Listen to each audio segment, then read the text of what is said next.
SmackDown was all about the Shield. You guys remember the Shield? Great faction. So in the comments below, leave your top 8 members of the Shield. You know, Dean Ambrose, Seth Rollins, Roman Reigns, Kurt Angle, Triple H, Jericho, Jason Jordan, random dude. I would put the random dude at number 1, but I struggle with the rest. But welcome back to the channel, ladies and gentlemen. How are you guys doing today? Make sure to drop that like button and you know, I've seen a lot of people saying that WWE ignored Dean Ambrose. There are only 2 members of the Shield, and it's Seth Rollins and Roman Reigns. Well, first of all, it's 8. Not mentioning random dude is really a crime in terms of wrestling. But yeah, sure, WWE didn't show Dean Ambrose at all. They erased Dean Ambrose from history like Chris Benoit.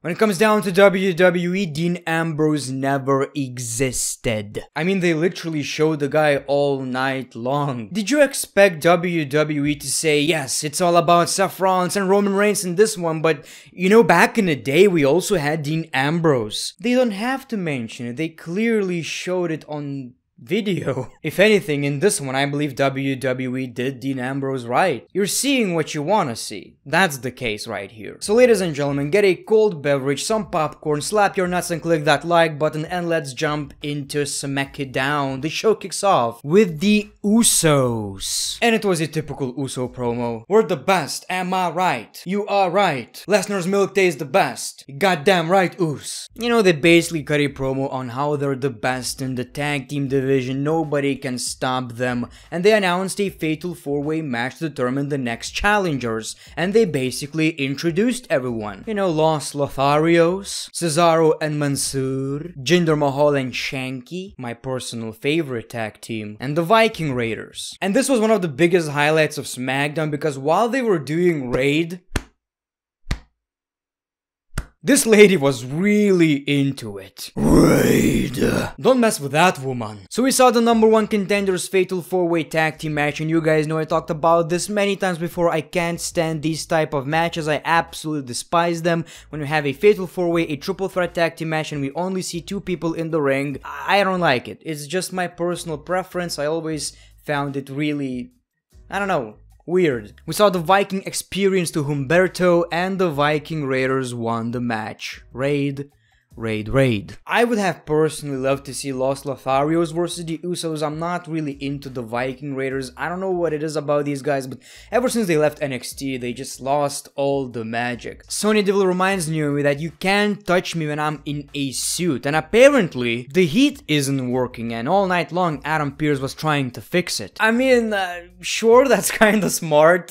Obviously Naomi wants Sonya Deville to take off her suit, her jacket, but at the end of the day, it's really fucking goofy. Holy warm juicy Brock Lesnar's cow shit. It's already been 10 years. Man, time flies. The next thing you know, we're all gonna be old. 20 years from now, I'm gonna be all gray. And 20 years from that, Veer might come. I mean, as you can see, 10 years is not that long. So it's not that WWE forgot about Veer. It's just long-term booking. We see Sami Zayn complaining about Johnny Knoxville. He enters the Royal Rumble match and says that I can do anything that Johnny Knoxville can do, and I can do it better. So he got the wooden ramp and he wanted to, well, jump over the ring to this spot. Seems possible. Maybe for Sin Cara, perhaps. I mean, he has the trampoline. And this was a great segment to get heat because, I mean, Sami Zayn hesitated for a very long time and he said, okay, I'm not doing this, I'm not gonna get hurt. Then we see Freddie Mercury, I assume. Took me a few seconds to realize it's Rick Boogs. He distracts Sami Zayn. We see Shinsuke Nakamura with the Kinshasa. Thankfully, he had a helmet. And WWE are so desperate to hide the fact that we still have the Intercontinental Championship in the WWE. Now Shinsuke is wearing a jacket on top of it. But I'm here to remind you every week that Shinsuke Nakamura is the Intercontinental Champion. We're getting the long-awaited Aliyah debut, but before that, Natalya brags about having 3 Guinness World Records in the WWE. Most women's pay-per-views, most women's matches, most W's, which is kinda questionable, not sure about that one. So we see the match, and before that, Natalya attacks Aliyah because she's offended because Aliyah insulted her records. Referee says that Aliyah cannot continue anymore. Aliyah says, I can, and the referee says, she can continue right now. We saw a lot of goofy crap in this show. The bell rings and Aliyah won the match in just over 3 seconds, meaning that she broke the record. Not sure how legit this is. I've seen a clip of The Rock winning in like maybe it was 4 seconds, so perhaps this was the record. Cool, I guess. Michael Cole welcomes back Lita. Lita says, I have accomplished everything I wanted to, but when I was wrestling, Royal Rumble, Women's Royal Rumble wasn't a thing, so now I want to win the Royal Rumble and main event WrestleMania. Well, it's not how it works. And I'm not even talking about Women's Royal Rumble match. You can even win the Men's Royal Rumble match. Doesn't guarantee that you're going to main event the show. Well, now with WWE WrestleMania being 2 nights long, maybe, but even that is not a guarantee. We see Charlotte Flair and obviously she insults Lita. I will eliminate you from the Royal Rumble match, and she brags about retiring Trish Stratus. Lita called her big head. I don't know what that was all about, but the crowd were really into it. I mean, people like Lita. Edge liked Lita. He liked her really much. He was really into Lita. A lot. He was really into Lita, man. I don't know what to say. It was wild. We got a brawl and we saw the worst twist of fate probably of all time. I guess it was because she was wearing heels. That's probably the case. But I'm happy to see Lita. I mean, she barely aged since the last time we saw her, and hopefully she can still do the moonsault. That's pretty exciting. I don't think she's gonna win the Royal Rumble match, and I know how people react to this kind of stuff. They don't want to see legends winning. To be quite honest with you guys, I wouldn't really mind it because when it comes to women's division, we've basically seen everything. And for WrestleMania, I wouldn't really mind it, even though I'm aware of the fact that it wouldn't really benefit anyone. I guess it would be cool to see Lita at WrestleMania though. We saw Sheamus versus one and only Ricochet, which was a pretty fun match. You know, Ricochet injured Sheamus' lover, so Sheamus is angry about it. He wants revenge. That was, you know, Ricochet is always fun to watch. There's nothing else I can add to it, and we got a pretty cool looking bro kick. So Sheamus takes the W because of course he does. It's so hot out here that Sonya Deville had to take off her jacket. We see Naomi, Adam Pearce, you know, saved Sonya Deville. She quickly put on the jacket again, and it's a bit goofy. It's so cartoonish, man, but in a way, I kinda liked it. It's like smart and really stupid at the same time. Then we saw Kofi Kingston versus Madcap Moss. Come on, I wanted you to save it for WrestleMania. And man, I'm not complaining. Madcap Moss is a decent wrestler. I can't stand his gimmick, but he even won the match against Kofi Kingston, so I was kinda wrong. WWE do see something in the guy, and I'm not complaining. He obviously has the look, he has the skills, he has the microphone skills. It's just that the gimmick is absolutely horrendous, and who can take the guy seriously with that name? Madcap Moss, Madcap Moss. Madcap Moss.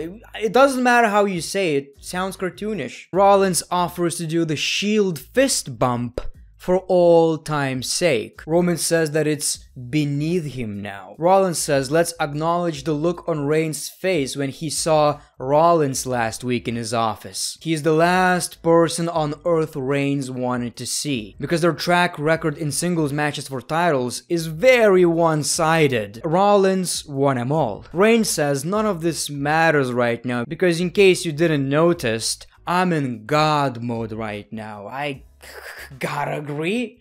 I mean, every time I see Roman's entrance, I think about Goku in his God mode. And then Rollins makes some good points. You know, Rollins accomplished everything by himself, or at least he says he did, because he had J&J security, he had the authority, so I think he's being a bit hypocritical, but he accuses, of Roman of using the Shield, then having the bloodline, which is a fair point, but it's really hypocritical. Rollins says he created Reigns and he can destroy him. Reigns says, "You look like a clown and you dress like a clown." What a response. If someone criticizes you and they have a good point, just respond with, "You're a clown.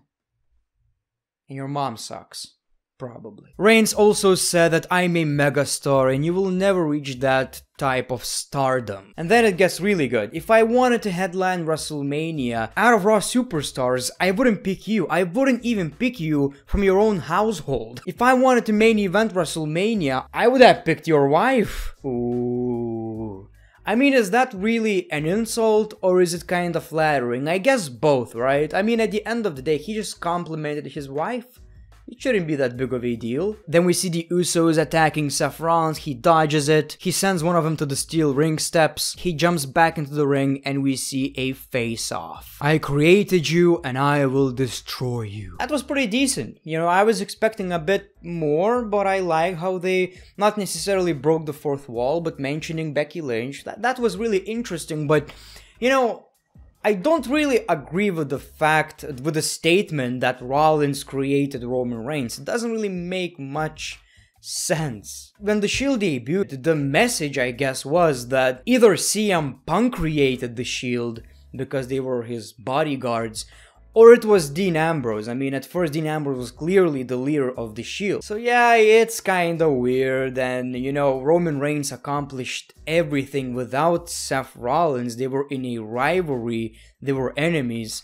Doesn't really make much sense, but I guess Seth Rollins is a heel, he can twist things. But yeah, how dare WWE completely erase Dean Ambrose from history. And I'm sure WWE don't want to promote Dean Ambrose or Jon Moxley, I'm aware of that, but it's not like they completely blurred him out of the footage. As a matter of fact, we saw some really good shots of the Shield. It's not that big of a deal. But anyway, people, thank you for watching this video. Let me know your top 8 favorite Shield members. I know Random Dude is gonna be at number 1, but let me know in the comments below your top 8 list of Shield members. The Great One, peace, love, and hugs. It's been a pleasure.